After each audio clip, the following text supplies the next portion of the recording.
Greetings, everyone. Well, just looking at what I'm about to update you on. I know what it is, and you don't. But you will in a few minutes.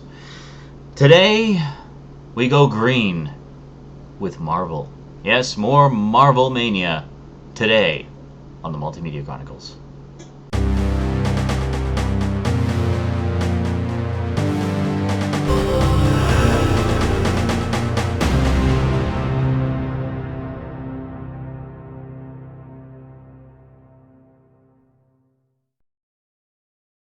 Welcome back. I just noticed I did a lot of unnecessary dramatic pauses during the intro. Like that. Alrighty, so I really don't know how I can do this justice with any kind of introduction. This is a TV series that I watched religiously when I was a kid. I would eagerly await every episode every single week and just loved it. And it was this TV series was basically my introduction to this particular Marvel character, and then it was later that I saw other versions, some animated adaptations, and then later checked out some of the comics when I was collecting comics. Just great stuff. But I think most people will agree that despite the fact that they did make some considerable changes to the origin story, they did it in a pretty classy way in this particular case, and it just kind of worked. And most people consider this to be one of the all-time great Marvel live-action TV shows ever. I'm, of course, talking about The Incredible Hulk. Yes, starring Lou Ferrigno and Bill Bixby. What a great show.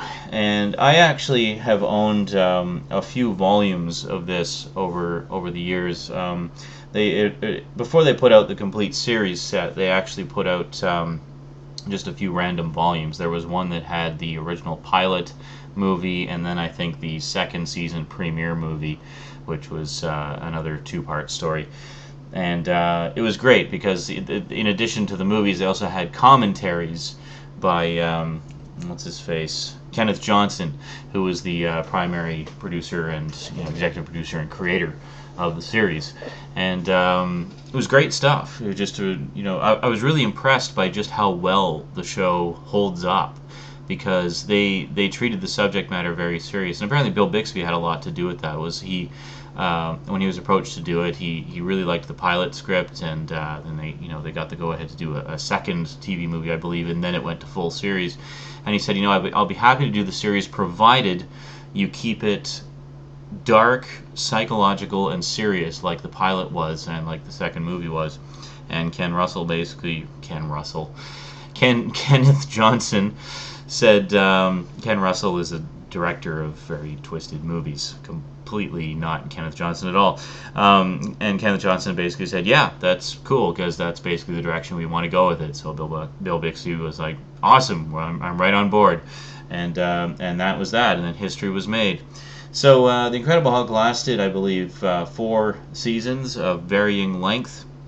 No, sorry, it was 5 seasons. 5 seasons of varying length. They had a short first season, 3 more or less normal length seasons in the middle, and then a short 5th season. So really, I guess the equivalent length of about 4 seasons, maybe a little bit less. And it just kind of fizzled out, and it didn't really have a proper ending to it or anything, and we're getting a lot of glare there. There we go. It just kind of, the last episode is just kind of like a typical episode of the show. But yeah, I mean, as I say, I've been really surprised by just how well it holds up. With the exception of occasional little late 70s, early 80s-ness that creeps in, guys wearing gold chains and big dense jungles of chest hair. Hi, I'm Brad. Actual quote from the show. And actual description of the guy. Yeah, I just died laughing when I saw that part. But for the most part, it actually holds up quite well, thanks in no small part to Bill Bixby's fantastic performance as David Banner, and Lou Ferrigno. Lou Ferrigno is the Hulk. I mean, he's just, I don't know of many other guys that could have pulled it off. Well, I'm sure there's other bodybuilders who could pull off the the mass, but Lou Ferrigno just added something to the character. He really did. So anyway, a few years after the TV series ended, they did a series of TV movies, of which this is the first two. Now this is not new. I actually have owned this particular set for a very long time. This this version of this 2-pack is the one you want to get, because this is the one that has all the extras. In addition to the first return movie, simply called The Incredible Hulk Returns, which guest stars Thor in his first live-action television appearance. We also have The Trial of the Incredible Hulk, which features Daredevil in his first live-action appearance. In addition to that, we have a bunch of extras on here. We've got, on The Incredible Hulk Returns, we've got Muscling It on Movies, an all-new interview with Lou Ferrigno, The Marvelous World of Stan Lee, an all-new interview with Stan Lee, poster and still gallery, talent bios, and then on Trial of the Incredible Hulk, which is on disc 2, so this is actually 2 discs, it's not flipper disc or anything like that. We've got Stand Tall, an all-new 84-minute documentary with Lou Ferrigno, poster and still gallery, talent bios, and on the DVD-ROM you've actually got the original screenplay, and you've got an 8-page booklet, which seems to be missing from my copy. Damn it, I guess I'm gonna have to find it again. Well, anyway, yeah, this is a great little set. I guess let's give you a bit of a closer look here while we're talking about it here. So there we got. So that's Thor there. That's what he looks like. And then here, some people refer to this as the ninja version of Daredevil. That's actually Daredevil right there. The thing I like about this version, this is probably my favorite of the 3 post-series TV movies. I really liked the characterization of Matt Murdock and Daredevil, and Rex Smith is the actor who plays him in this. And I thought he did a great job. I mean, he really played him as a sympathetic character, and it was very well done. And then inside we actually have the 2 discs. Quite nice. I'm not going to show you everything that's in here because it would just take far too long to go through, but let me just see if we can pop the top off here. I'll give you an idea of what it looks like inside the set. So you take the top off, and basically what you have here is all of the individual slim cases from the season sets. So it's a box full of slim cases.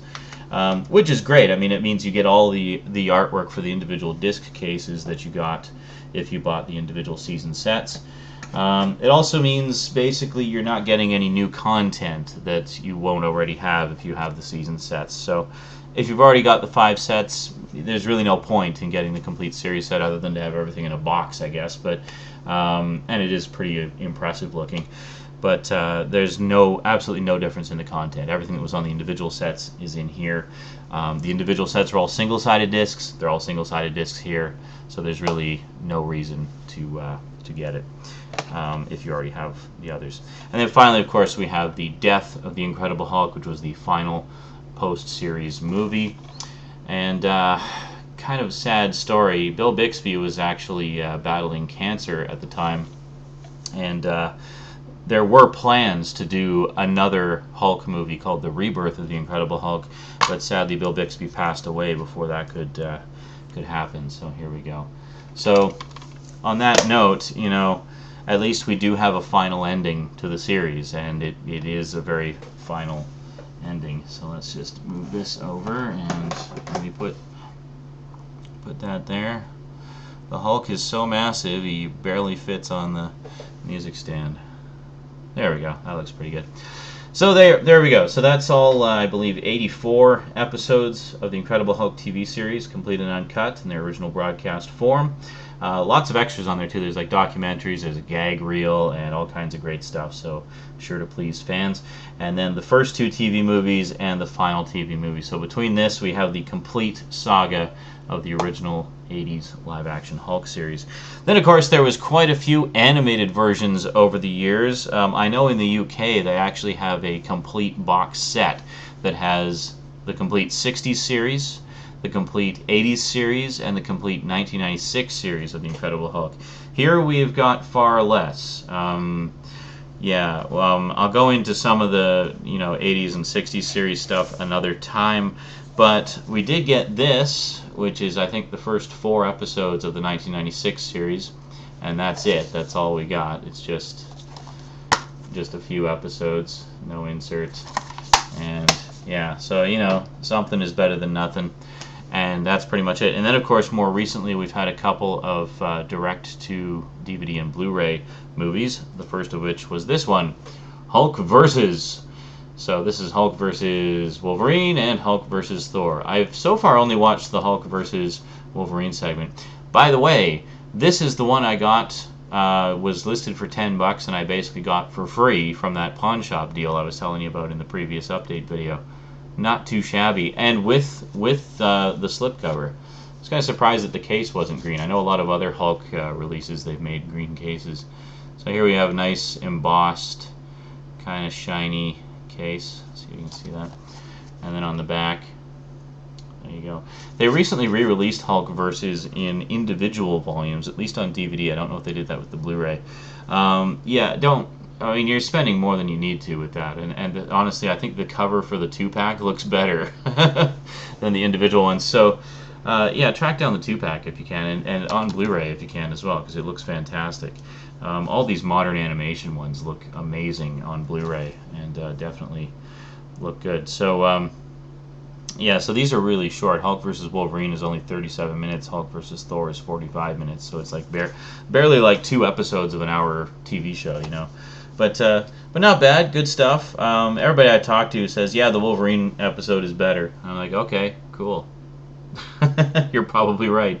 Yeah, the one thing I liked about the Wolverine one is it actually does have a lot of nods to famous comic book moments. I mean, Wolverine and the Hulk have clashed a lot of times over the years. I mean, Wolverine first appeared in an issue of The Incredible Hulk. It was issue 181. I think he has a cameo at the end of number 180, but 181 was like his first proper appearance. It was a story where the Hulk was actually battling the Wendigo, and Wolverine kind of got caught in the middle of it.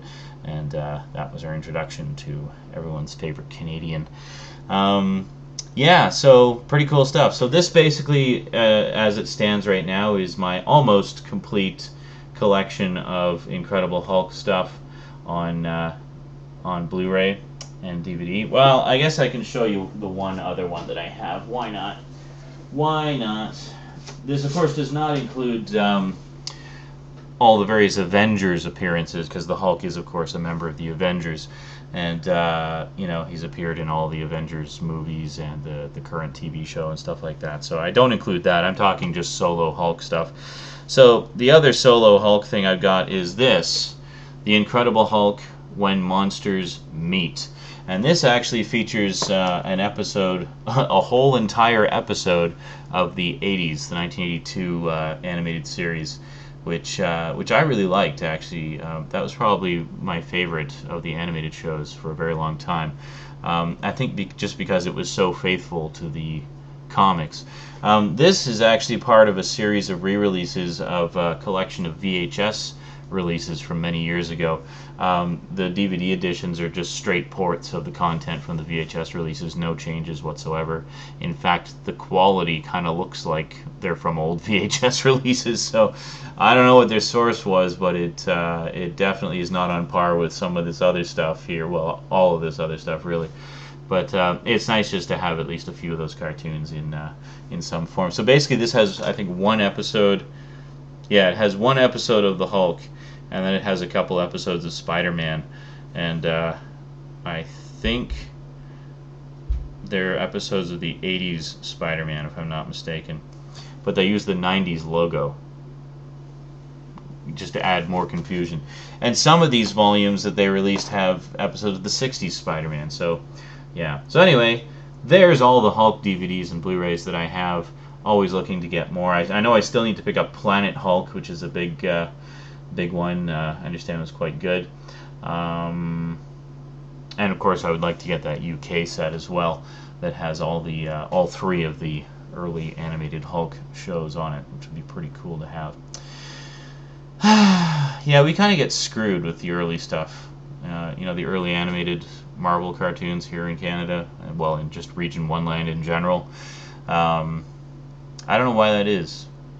I don't know why that is. Anyway, we got a lot of Hulk here to enjoy, and I certainly have no complaints about that. I mean, hell, this alone is going to keep me busy for probably a couple of months already. Well, that's it from me to you for now. Some lovely green additions to the Marvel library.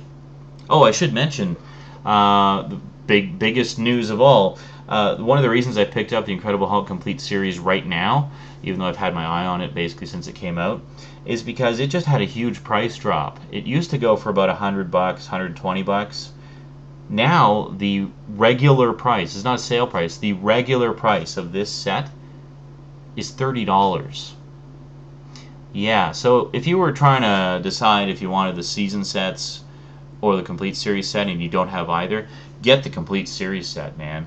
On Amazon and eBay, all the sellers, everywhere. Well, and Amazon itself, $30. Yeah, like $28.99. You can get the complete series of the Hulk. Not too shabby at all. Yeah, so that's basically what I paid for it, and I was like, oh, well, that's a no-brainer. 84 episodes of the best Hulk series ever for $30. Hell yeah, sign me up. So there you go. Alrighty, that is it from me to you for now. So until next time, thanks for watching, and sayonara.